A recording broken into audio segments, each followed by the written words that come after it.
자, 조금 더 이제 깊이 들어가서 오늘 뭐 선생님 어렵게 오셨는데 이제 선생님 시 세계 나는 일평생 시를 쓰면서 이러이러한 부분들을 노래하고 싶었고 또 많은 사람들과 이 세계를 같이 좀 공유했으면 좋겠다라고 하는 시 세계가 있죠, 선생님. 사람들이 이제 평자들이 한 시인의 시 세계를 구입할 때 이렇게 도식화시켜서 유형화시키는 경우가 있는데 그게 이제 위험하긴 하지만 또 편리할 때가 있어요. 편리할 때 있는데 저도 이제 그렇게 이런 시간에는 그렇게 의존할 수밖에 없는데 되게 이제 초기, 중기, 후기 이렇게 했지 않습니까? 제가 이제 1983년부터 작품 활동을 시작했으니까 올해 한 36년 가까이 시를 써왔습니다. 썼는데 초기에 시세계를 보면은 이제 되게 유년과 고향의 가난, 뭐 이런 것들을 주로 시를 써왔고, 그러다가 이제 대학을 졸업하고 서울 생활을 시작합니다. 서울 생활을 시작하는데 도시 생활을 하다 보니까 도시에서 여러 가지 맞닥뜨리는 여러 가지 삶의 조건들이 있지 않습니까? 거기서 느끼는 좌절, 고통, 슬픔, 비애 여러 가지 정서들이 역시 또 그것이 발휘가 돼서 시로서 표현이 됐는데 이제 중기 시들은 이제 도시에서의 느끼는 여러 가지 정서가 이제 제 시를 구성을 합니다. 그러다가 1990년대 중반 사회주의가 붕괴되고 그러면서 이제 일정 정도 저같이 이제 현실에 몸을 담았던 지식인들이 많은 방황을 하죠. 그 당시 패러다임이 바뀌다 보니까 문학의 지형이 바뀌지 않습니까? 그래서 저 역시도 좀 그 유행에 편승한 측면이 없지 않아 있긴 합니다만은 생태학적으로 이렇게 시적 관심이 이동을 해요. 그러면서 이제 최근에 와서 이상하게 뭐 저는 의도를 하지 않았습니다만은 최근에 와서는 시간에 대한 관조, 또 죽음에 대한 성찰, 뭐 이렇게 나이가 들어서 그런지 그쪽으로 자꾸 가게 되더라고요. 근데 뭐 독자들에게 바라는 건 뭐 시인들의 작가들의 이중성이 있어요. 자기 모순성이 있는데 독자들은 시인들 작가들은 자신의 시의 세계의 연결성 때문에 독자와 타협하지 않으려고 하는 그런 측면이 있으면서도 동시에 또 판매에 대한 또 은근한 관심이 많아요. 이율배반적이죠. 저 역시도 그러한 모순에서 벗어나 있지 못하는데 솔직히 말씀드리면 독자의 사랑을 받고 싶죠. 제 시세계가 독자로부터 공인도 되고 독자들하고 같이 공유를 했으면 좋겠는데 제 욕심만큼 독자들이 제 시를 사랑을 안 해주는 것 같아요. 그래서 유튜브 방송을 통해서 간절히 호소드립니다. 선생님 그 정도로 얘기하시면 아이고 일반적으로 시를 이게 그 명패를 걸어놓고 시를 쓰는 사람 입장에서는 야 그럼 나는 어떻게 하란 말이야 뭐 이런 얘기. 아니 내가 이제 유튜브 나온 이유도 우리 주병훈 선생님의 유튜브 방송이 이제 유명세를 탔다는 소문을 듣고 뭐 책이라도 한번 더 팔아볼까 하고 왔습니다. 그렇군요. 그래서 아마 이제 그 지금 아주 중요한 그 말씀을 이렇게 하셨는데 우리가 공통적으로 이제 시를 쓰면서 이렇게 생각하는 게 이제 그런 것들이잖아요. 내가 노래하고 싶은 세계와 그 다음에 표현되고 있는 그 세계가 소통이 어떻게 될 것인가라고 하는 그 두 가지 문제거든요. 그래서 아마 이제 그 경계를 작가들은 또는 시인들은 자기 세계를 자꾸만 이제 선생님 말씀하신 것처럼 고집하고 자기 세계를 자꾸 뭔가 이렇게 영역을 확장하고 구축을 하려고 하잖아요. 그런 세계를. 근데 그렇게 하다 보면 결과적으로 어떤 그 일이 발생하냐면 독자와의 단절이라고 하는 문제가 또 거기 있습니다. 그래서 이제 그런 두 부분을 교묘하게 또는 아주 그 지혜롭게 이렇게 잘 믹싱을 한 그 시인들이 살아남는 것 같아요. 살아남는 것 같습니다. 그게 이제 행복한 시인 작가들이 있죠. 왜냐하면 이제 독자들로부터 사랑도 받고 또 문학성도 일정 성취를 하면 그 양수겸장 그러니까 두 가지 목표를 달성해 나가는 그런 시인 작가들이 드물지만 있죠. 근데 이제 불행하게도 저는 이제 아직 그런 축에는 들지 못하고 있는데. 가장 이상적인 것은 독자의 사랑과 문학성을 동시에 성취해 나가는 그것이 좋을 것 같아요. 근데 그게 쉽지는 않죠. 쉽지는 않고. 맞습니다. 그 우리가 한때 이제 뭐 옛날로 이렇게 좀 얘기를 좀 들어가면 그 중세나 이렇게 되면 살롱 문화에 의해서 한 작가를 키우거나 이렇게 일부 사람들이 향유하는 그 어떤 그 세계였잖아요. 예술이란 게. 근데 이 시대는 이제 상업성이라고 하는 자본주의라고 하는 문제와 결탁이 되어 있기 때문에 직접적으로 이제 맞닥뜨리지 않으면 시인들이나 작가들은 생존의 위협을 받잖아요. 그래서 대중이라고 하는 그 부분들을 외면할 수 없는 이런 부분들을 가지고 있습니다. 그래서 아마 그 차원에서 이렇게 들여다보고 있으면 선생님 씨는 그래도 많은 그 독자들이 좋아하고 사랑하잖아요. 그 소문하고 좀 다릅니다. 소문난 잔치 뭘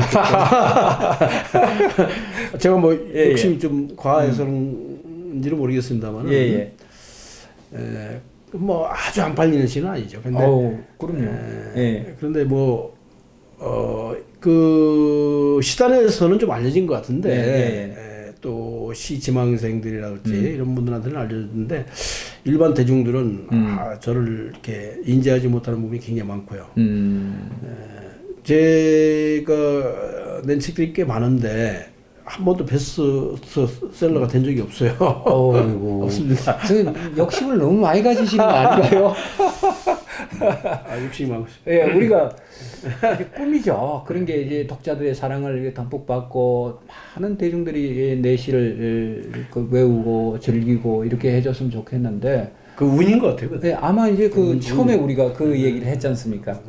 매체의 다양성, 또 시대 패러다임이라고 하는 이 부분들이 변화에 의해서 조금 이제 선생님 말씀하시는 그 대중성 이런 것들이 조금 멀어져 있지 않는가 이런 생각을 합니다. 제가 이제 이걸 하면서도 아까 이제 선생님 만나서 걸어오면서도 제가 말씀을 드렸는데 아마 우리가 잡지라고 이렇게 얘기를 하면요. 옛날엔 그 절대적이었습니다. 그죠? 시인들이 발표할 수 있는 지면이라든가 대중과의 어떤 그 소통이라든가 이 문제는 그 매개체는 잡지밖에 없었어요. 잡지밖에. 근데 이제 시대가 조금씩 바뀌다 보니까 이제 영상도 이제 어느 정도 이제 많은 대중들이 자리 잡게 되고 소통의 방식이 다양화된 거죠. 그렇습니다. 다양화됐습니다. 그래서 그런 부분에 있어서는 선생님이 성공한 시인이시다. 아이고 고맙습니다. 그래서 아마 이제 대한민국 어느 정도 이제 문학에 대해서 관심이 있거나 자기 취향을 갖고 있는 사람들은 이재무 시인 하면 아마 한두 번 정도는 그 시인요 이렇게 얘기할 테고요. 또 선생님 또 방송도 많이 더 타셨잖아요. 옛날에 보니까 어디 KBS든가 MBC든가 이렇게 라디오 시대. 라디오 시대 맞아요. 그렇게 해서 이제 어떻게 기억하시나요? 전 알고 있습니다. 그래서 말씀도 좀 재밌게 하시고 즉 우리가 전파를 탄다는 그 자체는 굉장히 우리가 알지 못하는 그 어떤 많은 다수의 대중을 우리가 또 만나는 거잖아요. 그래서 그런 점에서는 선생님은 이 대한민국에서는 그 누구보다도 많은 독자를 우리 선생님 잘 몰라서 그렇게 많은 독자는 아니고요.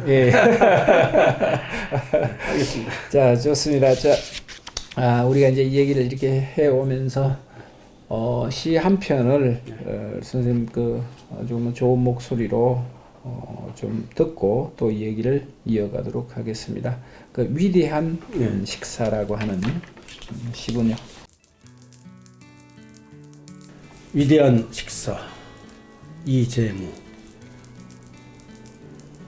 산끈을 두꺼워지고 흙 묻은 연장들 호청에 함부로 널브러지고 마당가 매캐한 모깃불 피어오르는 다 늦은 저녁 멍석위 둥근 밥상 식구들 말 없는 분주한 수저질, 뜨거운 우렁 된장 속으로 겁없이 뛰어드는 밤새우, 물김치 속으로 비계처럼 둥둥 별 몇 점 떠있고, 냉수 사발 속으로 새카맣게 몰려오는 풀벌레우, 배엄은 풋구추의 톡한 까닭모를 서름으로 능선처럼 풀룩해진 배, 트림 몇 번으로 꺼트리며 살인 나서면 돼지봉 옆구리를 헉헉 숨이 가쁜 듯 비틀대는 농주에 취한 달의 거친 숨소리. 그날의 위대했던 반찬들이요.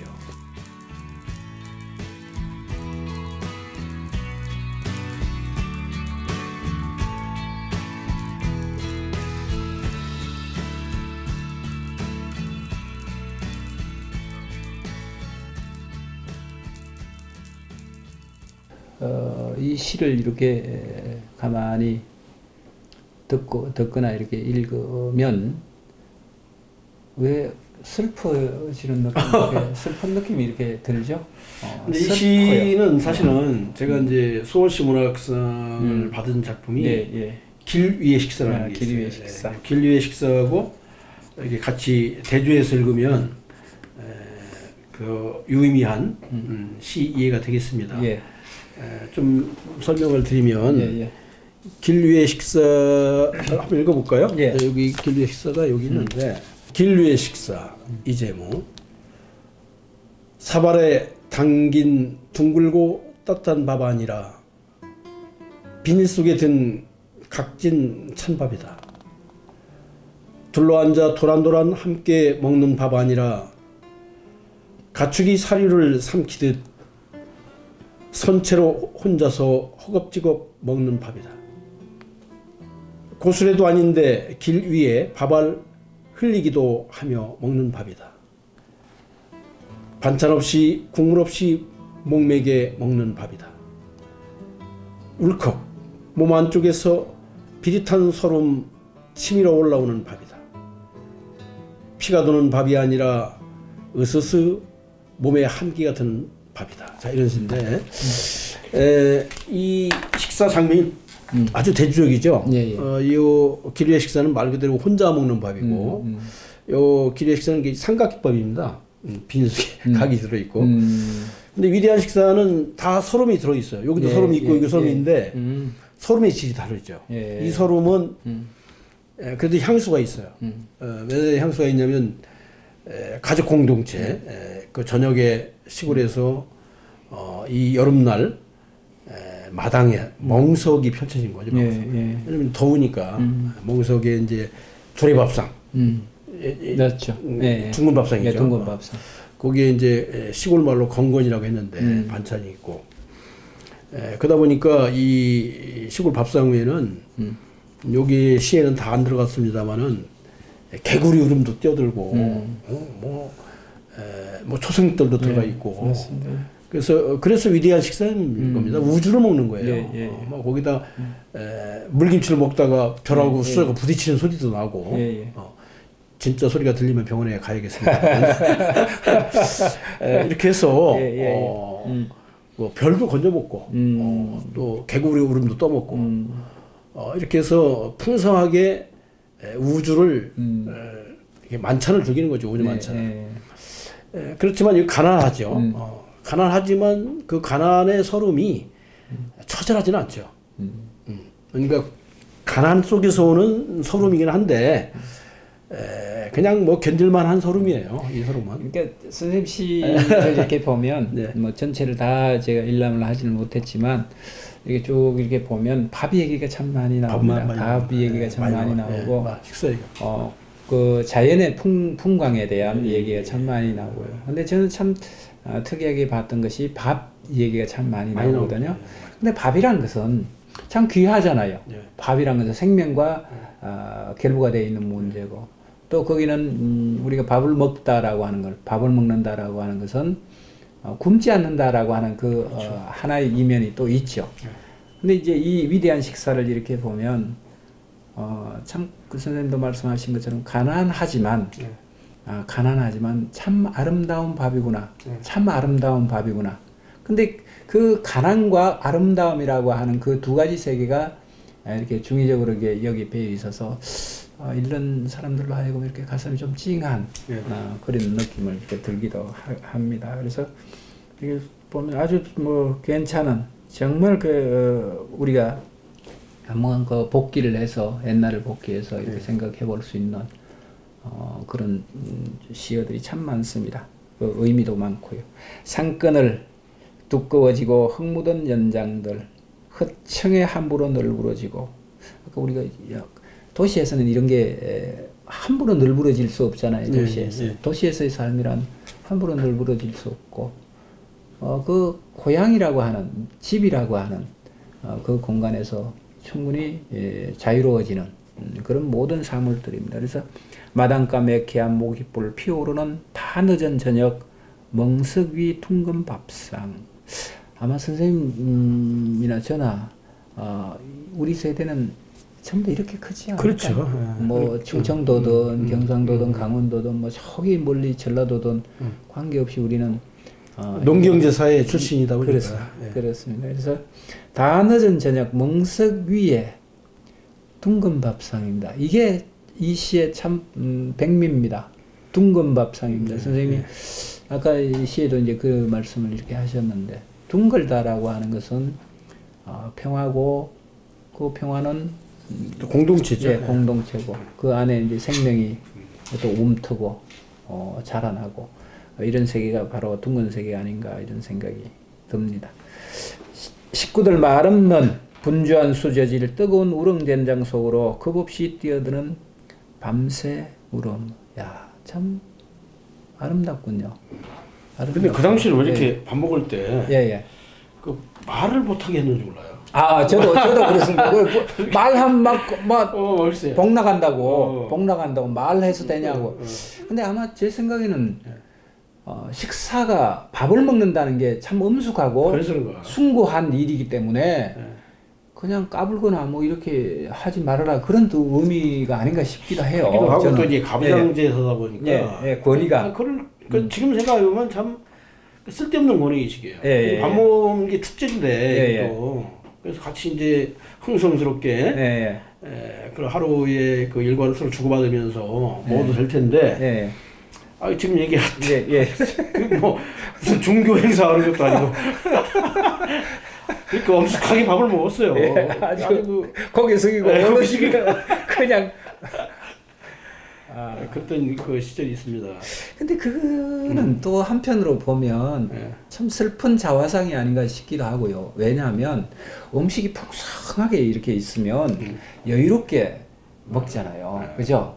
고봉밥. 고봉밥이 왜냐면 반찬이 없으니까 밥이라도 많이 먹어야 돼. 반찬도 많고 뭐 기름진 음식이 이렇게 풍성하게 있으면 1시간이고 2시간이고 이렇게 먹을 수 있는데 반찬은 많아요. 근데 다 내용이 하나야. 물김치, 파김치, 배추김치, 송각김치. 그게 가운데 이게 민물 새우탕인데 이거 내가 이제 새우 잡아온 거예요. 이제 저수지에서 왜냐면 이제 이 얘기 좀 말씀드리면 저희가 어렸을 때는 다 농사꾼이야, 그죠? 근데 농사 일하기 좋아하는 사람 누가 있어요. 그래서 이제 일 피해서 저수지 가서 이제 샥 몇 감고 오다가 그날 저녁에 들어오면 아버지한테 매를 맞아요. 그냥 일 않고 요령 피웠다 이거지. 그래서 이제 매를 안 맞으려면 새우를 잡아와야 돼. 새우를 어떻게 잡냐면 소쿠리 있죠. 소쿠리 밑에다가 이제 헝겊으로 된장 주머니를 담아요. 근데 모든 민물고기는 된장을 좋아합니다. 그래가지고 이제 이걸 매달아 놓고. 그래서 된장을 넣나요? 그렇죠. 근데 그래서 이제 소쿠리를 돌멩이를 놓아야 돼. 가라앉아. 가라앉게. 이제 새끼줄 엮어가지고 나중에 이제 건져 올리면은 그 된장 주머니 둘레에 이제 새우가 새까맣게 보이죠. 이거 담아가지고 준전에 담아갖고 오는 거예요.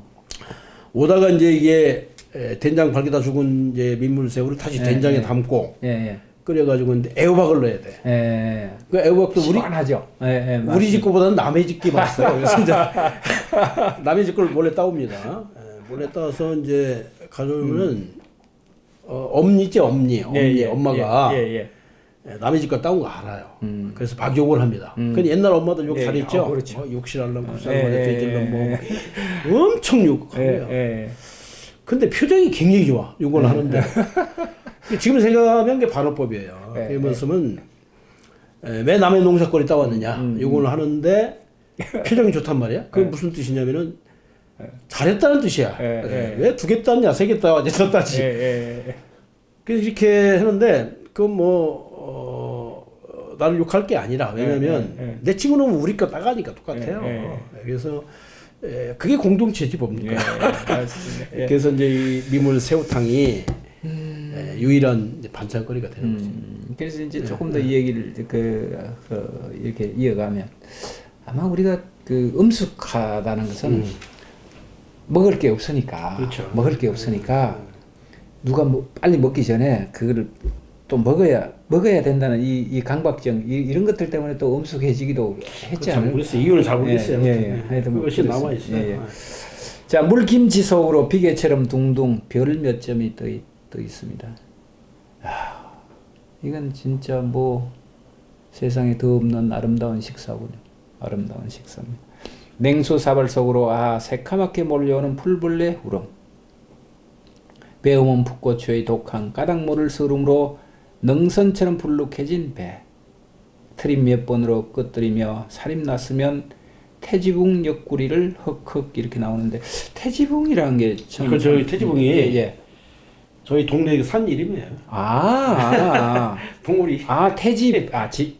태지봉. 동네. 클테. 예. 그냥 뭐 조그만 야산인데 그때 우리 한국 사람 좀 과장하는 버릇이 있잖아요. 저는 이렇게 봤어요. 우리가 태어나면 태반 있잖아요. 태반을 봉우리, 산 봉우리. 따로 묻는 산. 아니야. 이렇게 저는 생각을 했거든요. 그렇게 태기 그렇게 해석을 하시는 분도 있더라고요. 그렇군요. 저는 이제 그 어른들이 발음하는 걸 그대로 갖다 쓴 거예요. 자, 숨이 가쁜 듯 비틀대는 농주에 취한 달의 거친 숨소리. 그날의 위대했던 반찬들이요. 맞습니다. 그날의 그 위대했던 반찬들이 있어서 오늘날 위대한 이재무 시인이 또 있지 않는가. 꿈보다 해몽이. 그런 어떤 위대한 식사가 없었으면 오늘날 이 아름다운 시를 쓰는 시인으로서 이렇게 계시겠는가 이런 생각이. 그 시골에 이제 이게 위대한 식사가 있었으니까 그런 얘기인데 평상이라는 제 시도 있어요. 근데 그 시골에 마당에 평상이 있지 않습니까? 그 평상은 지금 돌이켜 보면 우리 가족의 해방구 같은 곳이에요. 그러니까 아버지도 안방에서는 엄숙한데 평상에 와서 농담도 걸고 또 엄니의 유일한 엄니의 영토가 어디냐면 부엌이잖아요. 그렇지, 부엌은 아버지도 함부로 못 들어가죠. 이제 가려면 기침 소리로 허락을 받고 가야 돼요. 근데 그런 엄니도 평상에 오면 또 소녀가 되기도 하고. 그래서 평상이 지금 생각해 보면 누워서 하늘의 별도 보고 또 할머니는 이웃 마을의 여러 가지 애경사를 또 전해주기도 하고 또 아버지는 또 나라이를 걱정할 곳이기도 하고. 그래서 그 평상은 일종의 가족의 노천학교 역할을 했었죠. 말씀이 좋네요. 평상은 가족의 노천학교다. 또 해방구다. 해방구고. 해방구 이렇게 하면 좀 딱딱하고 그런데 노천학교 참 좋네요. 거기서 많이 배웠죠. 노천학교. 정식으로 배운 것보다는. 참 좋습니다. 그렇네. 자, 보통 우리가 저도 뭐 가난하게 이렇게 컸지만 선생님도 뭐 이렇게 어떻습니까? 자라실 때 가난이라고 하는 문제는 늘 우리 뭐 밥 먹듯이 그걸 견디고 이렇게 살았지 않습니까? 저희가 끼니를 걸른 적은 없어요. 끼니를 걸른 적은 없는데 힘들었죠. 힘든 건 사실이었고 근데 이제 가끔 학교에 가면 도시락 못 사온 애들이 있더라고요. 그래서 이제 제 초등학교 동창 중에 이제 산골짜기 사는 친구가 있었는데 걔가 점심 때 칡뿌리를 싸와요. 칡을 캐온단 말이에요. 칡뿌리 알죠? 그걸 도시락하고 내가 바꿔 먹었던 기억이 나요. 그 칡을 나는 먹고 그냥 도시락을 먹고. 근데 한 번도 이것도 시를 쓴 적이 있는데 그 초등학교 2학년 때인가 왜 그런 단원이 있었죠. 우리 조선님도 배웠을 겁니다. 왜 형제간의 우애를 다룬 단원이 있어. 그 달밤에 벼이삭을 서로 이렇게 몰래 그게 형제간에 제목이 뭐였던가요, 선생님? 지금 기억이 안 나는데. 그게 보니까 저쪽 그 아랍 쪽인가 그쪽에 설화더라고. 아, 그런가요? 그걸 바탕으로 실화를 바탕으로. 근데 그것을 담임 선생님이 나보고 그 단어를 읽으라는 거예요. 근데 읽으니까 뭔가 심상치 않았던지 책을 덮고 읽으래. 그 책을 덮고 읽었어요. 그러니까 애운 거죠. 나도 모르게. 그러니까 그 당시 그 부상으로 미국 원조 물자 옥수수빵 그 7개를 주더라고. 그래서 7개를 받아가지고 집에 와서 그때 할머니가 살아계셔가지고 우리 9 식구가 저녁에 잔치를 벌린 적이 있어요. 제가 태어나서 제일 잘한 일이에요. 아, 그때부터 아예 그 문제가. 이건 아니고 기억력이 좀 있는 걸고. 기억력이 있었던 거죠. 그렇습니다. 우리가 저도 이제 선생님 그 말씀을 하시니까 참 가난했던 것 같아요. 왜 가난했냐? 뭐 저도 물론이거니와. 근데 이 친구가 도시락이 없어서 이렇게 옛날 그 밥그릇에 주발이라고 그랬어요. 그 뚜껑도 이렇게 있는 그 주발에다가 밀가루 있잖아요. 밀가루를 그냥 쪄요.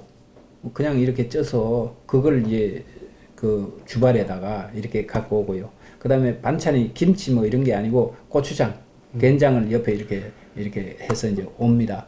그럼 그 친구는 그 사춘기잖아요. 5, 6학년 이렇게 되면 부끄러우니까 창피하니까 이걸 도시락을 올려놓지 못하고 밑에서 이렇게 그걸 이렇게 눈치를 봐가면서 이렇게 먹어요.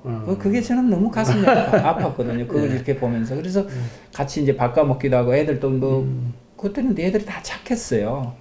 착해서 그런 모습을 이렇게 보면 야 반찬도 먹고 뭐고 뭐 그러면서 밥도 한 숟가락씩 이렇게 전부 다 십시일반 이렇게 도시락 뚜껑에 들어서 주기도 하고 이렇게 했는데 참 그때가 만약에 그런 밥을 저도 먹고 살았으니까 오늘날 제가 그 피폐하지 않고 이렇게 좀 건강하게 버티는 그 힘이 되지 않는가 이런 생각. 그렇죠. 위대한 식사를 이제 쓴 이유는 좀 우리가 이제 지금 뭐 식사의 질이 굉장히 높아졌잖아요. 고기도 많이 먹고. 근데 저희 집이 세 식구인데 지금은 이제 큰애가 나가 삽니다. 아 지금 현재 선생님 댁. 근데 이제 집사람하고 이제 둘 남았죠. 근데 애가 나가기 전에는 셋이 살았다고 했습니까? 그 셋이 살아도 같이 밥을 먹은 적이 거의 없어요. 그죠? 맞습니다. 다 시간대가 달라. 그 애엄마가 지금 이제 정년퇴임을 했지만은 명예퇴직을 했죠.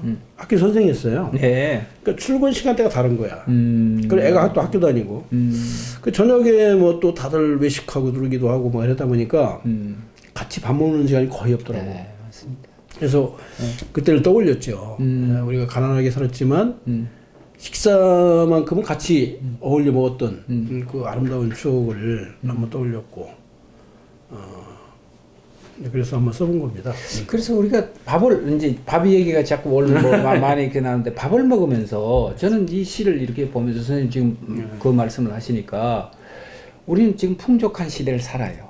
밥상도 기름지고요. 근데도 거기는 뭐가 없다라고 저는 생각을 하냐면 인간이 없다라고.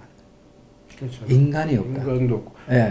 그 공광규 시인에 보면은 얼굴 반찬이라 지금 얼굴 반찬. 그러니까 얼굴이 반찬이에요. 그러니까 여럿이 먹으면 밥이 맛있잖아요.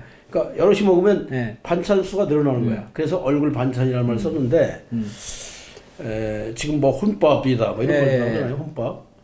그러니까 혼밥을 먹다 보면 저도 가끔 혼밥을 먹을 때가 있는데 뭐 가축이 사료를 먹는 느낌. 그런 그런 느낌이 들죠. 그렇죠. 그 이제 밥을 먹으면서 사람이 되어 가는 거죠. 그렇죠. 우리가 어릴 때 이렇게 보면 어른을 공경하는 마음도 생기고, 그 다음에 위계라는 것도 배우고, 그 다음에 양보라는 그 마음도 배우고, 이런 걸 그 밥상머리에서 다 배웠던 것 같아요. 그렇죠. 밥상머리에서. 사람이 되는 교육이 바로 밥을 먹으면서 행했던 그 교육이었던 것 같아요. 사회적 지위가 아무리 높아도 예, 예. 밥을 먹을 땐 다 고기를 숙여야 돼. 예, 예. 그러니까 가축도 예, 그러니까 밥 맞습니다. 앞에서는 예. 지위 고하가 없습니다. 아. 다 밥이 더 위대한 거예요. 위대한 거죠. 다 고개 숙여야 돼요. 위대한 거. 예. 근데 이 위대한 식사는 거기에 플러스 더 우리가 밥을 내가 이제 영양을 섭취한다라고 하는 그 문제가 아니라 이제 어떤 그 정신적인 문제까지도 저 대자연과 더불어서 이렇게 채울 수 있는 그 동기가 또 계기가 이 위대한 식사가 아닌가. 자, 오늘날 그 이재무라고 하는 시인 이렇게 그 시를 쓰시게 된 과정을 이제 지금까지 쭉 얘기를 하고 있는데, 선생님 그 후배들도 많이 이렇게 보고 또 제자들도 또 많이 또 길러내시잖아요. 제출하고. 근데 우리가 흔히 이제 시창작이라고 하는 그런 부분들은 또 학교에서 요즘 또 문창과가 있어서 또 이렇게 하기도 하고 합니다만은 아마 선생님을 통해서 이렇게 시를 접한 그 친구들은 또 지금 현장에서도 훌륭하게 시를 쓰시잖아요. 그 친구들. 예. 예. 그럼 그 우리가 시를 공통적으로 이제 그런 생각을 합니다. 다 잘 쓰고 싶잖아요. 시 잘 쓰고 싶고 이제 그런 비법에 대해서 노하우에 대해서 조금 말씀을 좀 해주시죠. 예. 제가 이제 시창작 수업을 한 횟수로 20년 넘게 예. 좀 했습니다. 이제 대학에서도 했고, 대학원서도 했고, 신문사.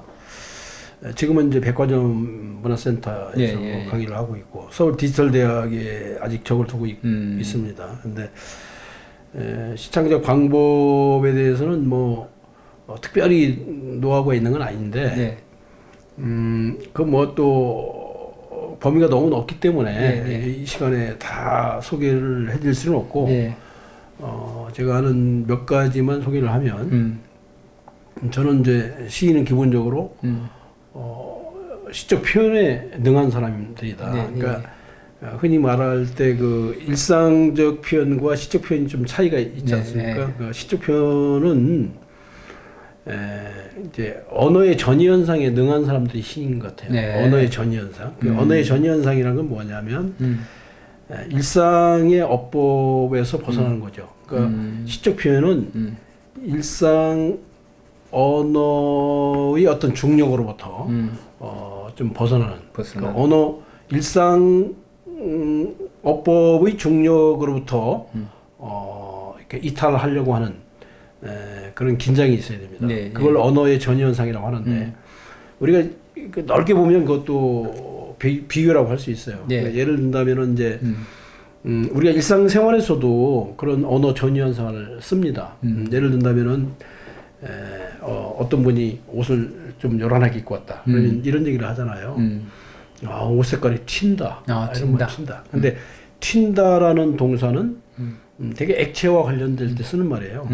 물이 튄다, 기름이 튄다. 근데 옷이라는 것은 기름이 아니잖아요. 또 물이 아니고 액체가 아닌데도 우리가 쓴단 말이에요. 옷 색깔이 튄다. 그러니까 일상어법에서 벗어났죠.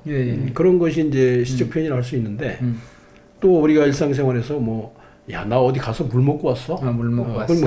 그게 실제 물을 먹었다는 뜻이 아니고, 거기 가서 이제 망신살을 뻗쳤다든가, 모욕을 당했다든가, 불쾌한 경험을 하고 왔다는 얘기죠.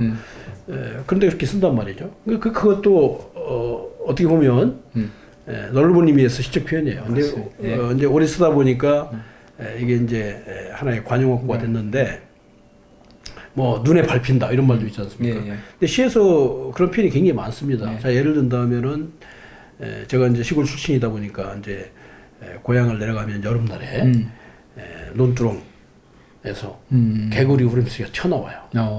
튀어나온단 말이에요. 튀어나오는 것은 되게 어떤 물체가 있을 때 튀어나오잖아요. 근데 저는 이제 개구리가 튀어나온다고 하면은 시가 안 되지만 시적 표현이 아니지만 울음소리가 튀어나온다. 울음이 튀어나온다. 그러니까 이런 것이 언어의 전현상이고요. 근데 우리가 기성 시인들 중에도 그런 표현을 찾아볼 수가 있어요. 예. 예를 든다면은 문태준 시인의 가재미라는 시를 보면은 그 어머니에 대한 큰어머니의 과거를 떠올릴 때 이런 표현이냐. 그녀의 오솔길에 도단하던 뻐꾸기 울음소리며 이런 표현이 있거든요. 그럼 뻐꾸기 울음소리가 새싹처럼 돋아났단 말이에요. 그 도단하다는 동사를 뻐꾸기 울음과 연결시켜서 언어의 전현상이 나타난 것이고 또 뭐 송찬호 시인의 나비라는 시를 보면은 나비가 이곳에서 저곳으로 흘러다닌다. 흘러다닌다는 거예요. 물이 흘러다니는 건지 나비가 흘러다닐 수는 없죠. 그러나 이것이 들었을 때 그럴듯해야 돼요. 뭐 새가 흘러다닐 수는 없어요. 그러나 나비는 흘러다닐 수 있습니다. 나비에게 나는 모습이 마치 너무나 자연스럽고 물결이 흐르듯이 그런 표현은 굉장히 많죠. 또 기영도의 뭐 엄마 걱정이라는 시를 보면은 엄마가 열무를 30단 이고 시장에 가셨다. 해가 시든지 오래 이런 표현이죠. 해가 시들었다 이거예요. 해가 식물이 아닌데도 불구하고 또는 뭐 곽재구 시인의 사평역에서 보면은 그 청색의 손을 불빛 속에 적셔두고 그 불빛 속에 손을 적셨다는 표현이라든가 또 밤기차는 또 어디로 흘러가는지 이런 얘기 하잖아요. 어떻게 기차가 흘러갈 수가 있습니까? 그러나 예전에는 그 전기 사정이 좋지 않으니까 한밤중에 기차가 지나가다 보면은 기차의 통째는 안 보여요. 그 불빛만 멀리서 보이죠. 그럼 마치 그 불빛이 들판으로 막 달려가는 모습, 흘러가는 모습 같지 않습니까? 그것을 또 밤기차는 어디로 흘러가는지 이렇게 표현을 쓰지 않습니까? 그런 거라든가 우리가 예를 들면 얼마든지 찾을 수가 있어요. 그래서 이러한 언어의 전이 현상 우리가 좀 관심을 가져야 된다. 그것이 이제 야콥슨이라는 언어학자가 말한 시라는 것은 일상 언어에 대한 조직적 폭력으로서 영어다. 그러니까 일상 어법을 깨트리는 거죠. 거기에서 이제 낯설게 하기가 나타나는 것인데 그래서 저는 그것을 언어의 전현상이라고 하는 겁니다. 그래서 아무튼 간에 일상 어법의 중력으로부터 좀 벗어나려고 하는 그런 시적 표현을 써야 되겠다. 뭐 그 밖에도 또 우리가 기본적으로 창작을 하는 사람은 설명적 진술에 의존하지 말고 묘사에 능하야겠다. 묘사라는 것은 이미지라든가 감각과 비유를 통해서 그 어떤 대상을 생동감 있게 표현하는 거 아니겠습니까? 그리고 또 시의 구성 요소를 잘 알아야 되는데 그 구성 요소라고 하는 것은 시의 룰입니다. 룰인데 그 룰을 지켜야겠죠. 그래서 시에서의 룰 구성 요소는 뭐 이미지도 있고 어조도 있고 구성도 있고 또 비유, 상징, 반어, 역설, 운율도 있고 인유와 패러디 여러 가지 있지 않습니까? 말레고리도 있고. 근데 그러한 다양한 구성 요소를 동원해서 자신의 생각과 느낌을 우회적으로 전달하는 방식이에요. 그래서 이제 우리가 흔히 문학과 과학을 비교 대조를 하는데 과학은 사실을 통해서 진실에 이르는 학문이고 문학은 상상력이나 경험의 굴절을 통해서 진실에 이르게 하는 장르인데 이때 상상력이나 경험의 굴절을 설명의 방식이 아니라 지금 얘기했던 시의 구성 요소, 롤을 통해서 자신의 생각을 우회적으로 전달하는 방식 이것이 이제 시인에게 꼭 필요하고 이제 그 가운데 특히 시인이 주목해야 될 구성 요소는 다 중요합니다만은 특히 저는 이제 이미지라든지 비유 이런 부분에 각별히 신경을 쓰고 또 역설에 또 우리가 주목을 해야 될 것 같아요. 역설에는 모순어법입니다만 그 안에 진리가 내포되어 있기 때문에 또 감각도 감각 가운데서도 특히 공감각 쪽에 좀 더 신경을 써야지 않겠느냐. 이를테면은 이제 아까 개구리 울음소리가 튀어나왔다는 것도 공감각이잖아요. 청각의 시각과라든가 또 제 시에 보면 이제 종소리라는 시가 있는데 종소리가 이제 과거에 그 산동네 얼어붙은 빙판길을 종소리가 올라가다 미끄러지는 겁니다. 그것은 종교적 구원이 가난한 동네에 미치지 못한다는 그런 안타까움을 표현한 것인데 이것이 사람이 올라가다 미끄러지면 치가 안 돼요. 이렇게 공감각을 통해서 종소리가 올라가다 미끄러지는 겁니다. 이런 표현이라든가. 그래서 이런데 좀 시선 분들이 좀 주목을 하면 좀 일상의 표현과는 다른 좀 감각적이고 더 특별한 감성을 건드리는 표현을 얻지 않을까. 뭐 이렇게 간단히 말씀드리겠습니다. 자, 오늘 그 아주 중요한 말씀을 이렇게 좀 해주셨습니다. 왜냐하면 우리가 시를 쓰면서 시를 공부하는 입장에서는 늘 갈급한 문제였거든요. 그런 문제를 그래서 어떻게 극복할 것인가라고 하는 문제가 오늘 뭐 다 얘기를 해주셔서 그 선생님 시 중에서 간절이라고 하는 제목, 간절이라고 하는 시가 있던데 지금 말씀하시는 그 부분과 아울러서 간절함이 없으면 그것이 또 형성이 안 되잖아요. 그 세계가. 그래서 그 시를 한번 듣고 한번 얘기를 좀 이어갈까요? 간절 이재무. 삶에서 간절히 빠져나간 뒤 산에는 갑자기 늦기 시작하였다.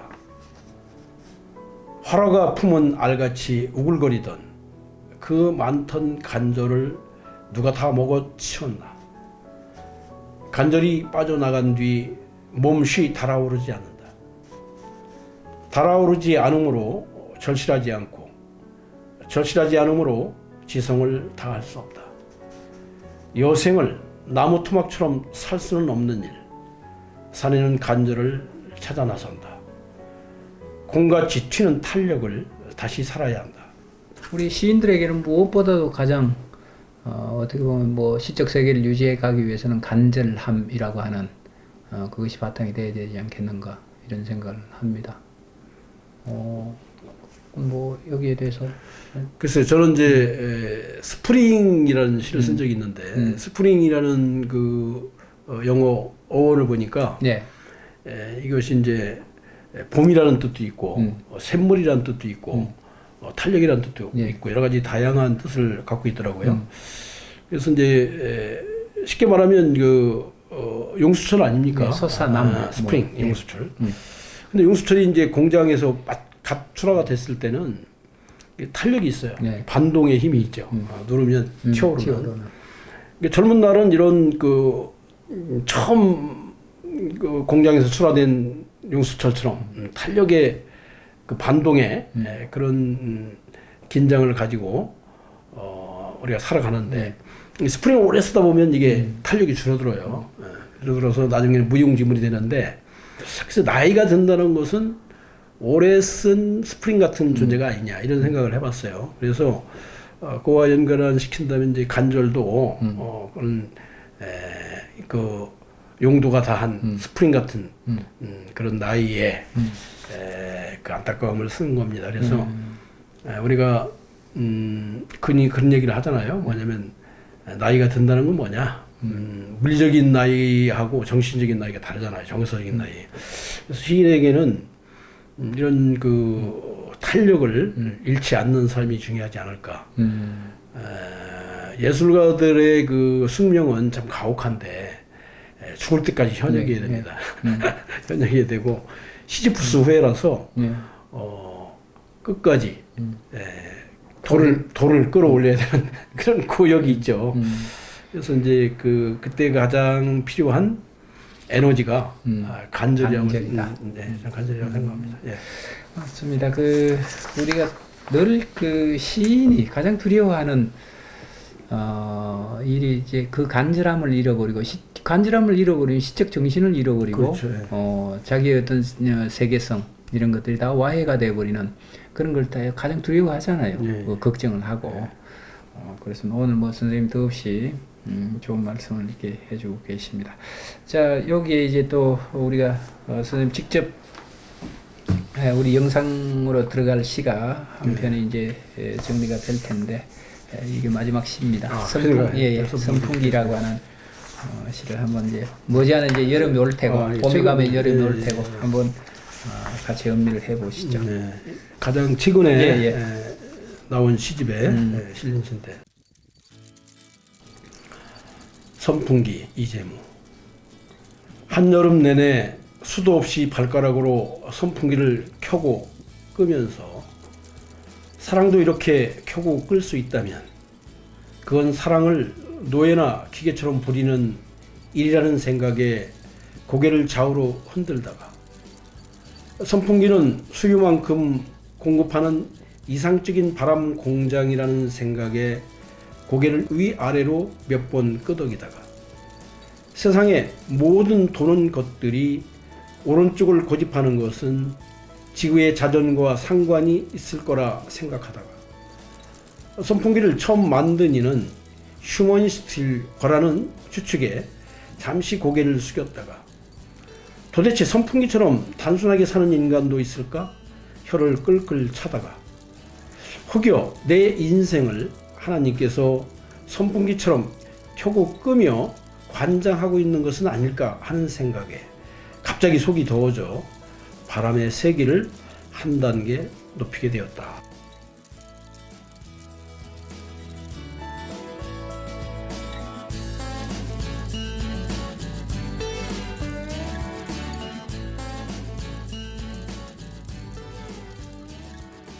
참 재미있는 시입니다. 우리가 그동안은 뭐 위대한 식사 뭐 이런 쪽으로도 얘기하고 선생님 시적 깊이에 대해서 이제 말씀을 참 들었는데 선풍기라고 하는 시가 참 일상성이잖아요. 일상성, 그 일상 속에서 일어나고 있는 그 어떤 현상인데 그 현상을 삶의 덕목으로 또는 뭐라 그럴까요? 어떤 사유의 체계 뭐 이런 쪽으로까지 이렇게 확장을 시켜서 말씀을 하셨는데 참 재미있습니다. 재미있습니다. 선생님 이 시에서 뭐 그 특히 뭐 더 강조해서 말씀해주고 싶은 거? 아니 뭐 특별히 강조라기보다는 저는 이제 주로 시의 소재를 어떤 신기하거나 낯선 곳에서 시의 소재를 찾기보다는 저의 그 구체적 일상 속에서 시의 소재를 많이 찾습니다.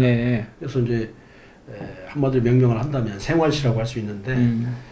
최근에 이제 슬리퍼라는 시도 쓴 적이 있어요. 슬리퍼. 선풍기, 슬리퍼, 뭐 슬리퍼가 그리고 온갖 생활 도구가 다 나오는군요.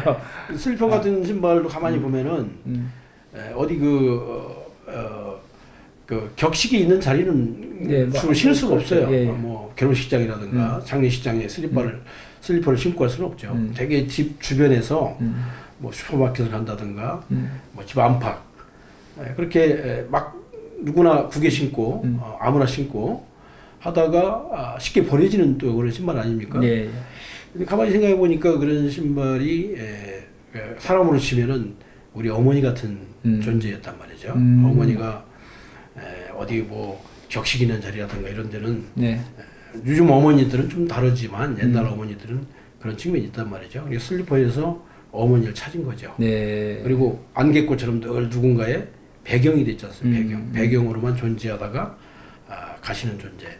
그러니까 여기 선풍기도 마찬가지고 슬리퍼도 마찬가지인데 저는 이제 그런 시들이 굉장히 많습니다. 같은 그 생활 속에 뭐 선풍기뿐이 아닙니다. 저희 집에 있는 가재도구는 다 시에 있어요. 다 시에 들어왔어요. 뭐 세탁기도 있고 뭐 다 있습니다. 다리미도 있고. 그 재밌겠는데요.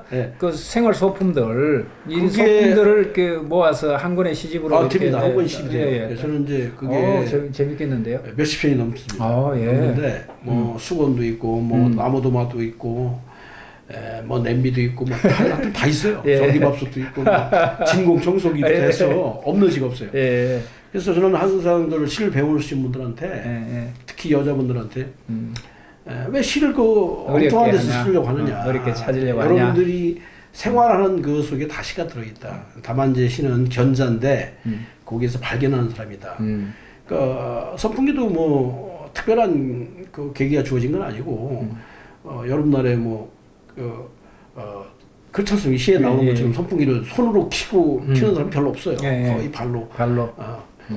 키고. 요즘은 또 새로 식품이 나왔다고 하더라고요. 이게 리모컨으로 하는 선풍기가 나왔다고 하는데 저는 아직 그건 못 봤어요. 못 봤는데 어떻든 선풍기를 발로 켜고 끄고 하다가 갑자기 떠오른 시예요. 그래서 이제 거기서 발상을 얻어가지고 우리 인간들이 자기 나름대로 기고만장해서 자기 제 잘난 멋으로 뭐 자기 주장도 하고 의견도 내세우고 또 경론도 벌리고 이렇게 합니다만은 따지고 보면 인간도 피조물 아닙니까? 그래서 선풍기와 뭐 큰 차이가 없는 존재 아닐까? 뭐 이것은 뭐 인간 비하라고까지는 얘기하기는 좀 그럽니다만은 그래서 이제 그런 시를 쓴 거예요. 좀 코믹하게, 좀 해학적으로. 제 시가 그 해학적인 시가 별로 없어요. 근데 이거 몇몇 시들이 좀. 그래서 참 재밌어요. 여기 보면 저도 이게 처음 알았어요. 선생님이 이 시를 이거 보면서 모든 바람개비는 모든 오른쪽으로 돈다라고 하는 사실을 그래. 나는 왜 한 번도 그걸 관찰하지 못했을까? 근데 여기 참 재밌게 표현을 하셨거든요. 세상의 모든 도는 것들이 오른쪽을 고집하는 것은 지구의 자전과 상관이 있을 거라 생각하다가 선풍기를 처음 만든 이는 휴머니스트일 것이다. 야, 이렇게까지 생각을 하시는구나. 저도 몰랐어요. 선풍기가 모든 날개가 이렇게 비행기 프로펠러도 오른쪽으로 다 오른쪽이죠. 다 오른쪽으로 가죠. 왼쪽으로 돌려버리면 어떻게 될까요? 글쎄요. 그건 모르겠어요. 시계도 그렇고 다른데.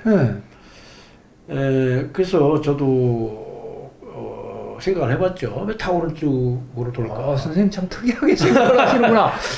저는 처음 알았어요. 아니, 오늘 처음 알았어요. 지구의 자전과 관련이 있다고 하더라고요. 지구의 자전과 관련이 있어서 그런가요? 네. 오. 그 얘기를 제가 어서 읽은 적이 있어요. 이 대목에서 제 머리를 또 치는데요, 지금? 네, 그렇군요. 재밌습니다.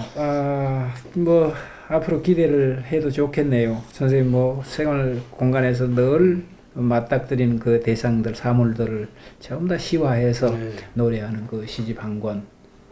그것도 참 최초잖아요. 우리 이 한국 시인들은 그런 거 없죠. 아직. 많이 있겠죠. 있는데. 그러니까 한 권을 오롯이. 없죠. 어떤 소품을 대상으로 해서 이렇게 쓴 시는 없죠. 아주 그 재밌는 그 생각이시네요. 자, 이제 어느덧 시간이 이제 많이 좀 흘러가서, 그 시인이심과 동시에 또, 아주 대표적인 우리 그 출판사도 운영을 지금 대표로 맡고 계시고, 또 학교에서는 또 후학도 가르치시고, 또 시인으로서는 뭐 또 선배로서 또 많은 그 후배들도 이렇게 있습니다. 공통적으로 우리가 시를 쓰면서 그들에게 그이들에게 꼭 선생님이 하시고 싶은 말씀이 어떤 말씀이 있을까요? 글쎄요, 저는 이제 마무리 하는 시간이죠. 글을 쓰시는 분들에게 이제 이런 말씀을 좀 드리고 싶어요. 글쓰기는 하나의 관성의 법칙이다. 글쓰기도 일종의 근육 운동과 같다. 그래서 우리가 근육을 키우려면 뭐 날마다 조금씩이라도 운동을 해야 돼요. 그래서 뭐 어느 날 운동을 많이 했다가 또 운동을 쉬면 근육은 붙지 않습니다. 그러니까 근육을 갖기 위해서는 지속적으로 쉬지 않고 운동을 해줘야죠. 그런 것처럼 글쓰기에도 근육 운동이 필요합니다. 그래서 날마다 조금씩이라도 글을 쓰고 또 책을 읽는 그런 습관을 가져야 되고, 그래서 그런 습관이 결국 운명을 만든다. 그러니까 습관은 단순히 그 자신의 버릇이기도 합니다만 그 버릇이 쌓이면 운명이 되니까 그런 좋은 그 습관, 버릇을 갖기 바라고요. 그래서 이제 결국 글쓰기라는 것은 다른 거 없어요. 그것이 생활화 돼야 되는 것이 이제 글쓰기다. 그래서 글쓰기의 운명이 쉽지만은 않죠. 그렇게 말씀을 드리고 싶고, 또 즐거운 노동이었으면 좋겠다. 뭐 자기가 좋아하는 일이니까. 그래야 글쓰기를 이렇게 오랫동안 하다 보면 이게 고역이잖아요. 그죠? 우리 선생님도 많이 느꼈을 텐데. 그게 업이 되면. 그렇죠. 그런데 글쓰기가 마냥 그 고통만을 가져다 주는 않죠. 뭐 일시적인 구원도 있단 말이에요. 예, 예. 그러니까 고통과 구원이 반복되는 행위죠. 그렇게 생각하시고 누가 그런 얘기를 하더라고요. 뭐냐면 사랑이라는 것은 1%의 기쁨을 맛보기 위해서 99%의 고통을 지불하는 것이다. 뭐 글쓰기도 비슷한 거 아니겠습니까? 네. 그래서 그 말씀을 드리고 하여튼 여러분들이 글을 통해서 자기 성취와 자기 만족, 자기 구원 이것이 이루어졌으면 하는 바람으로 인사를 가능하겠습니다. 예. 네. 아마 이제 뭐 많은 시인들이 이제 여기 오셔서 저 뭐 나름대로 좋은 말씀을 참 많이 해주시는데 오늘 특히 이제 선생님 말씀은 무슨 글을 쓰는 입장이건 아니면 시를 공부하는 지금 막 공부를 시작하는 입장이건 관계없이 마음속에 이렇게 깊이 좀 새겨서 오래도록 이렇게 간직하면서 갈 것 같은 그런 말씀입니다. 아주 주옥 같은 말씀을 해주셔서 고맙습니다. 자, 이제 그 시청자 여러분 오늘 이재무 선생님 모시고 시인을 모시고 또 좋은 말씀을 들었습니다. 이 말씀은 오래도록 그 고통 속에서 시 창작을 하고 또 시집도 내고 좋은 시를 쓰시는 과정에서 침잠된 그 언어들이고 그런 언어들이 오늘 이 시간에 하시게 된 겁니다. 건강하시고 다음 시간에 다시 뵙도록 하겠습니다. 선생님 고맙습니다. 고맙습니다. 고생 많으셨어요. 예, 고맙습니다.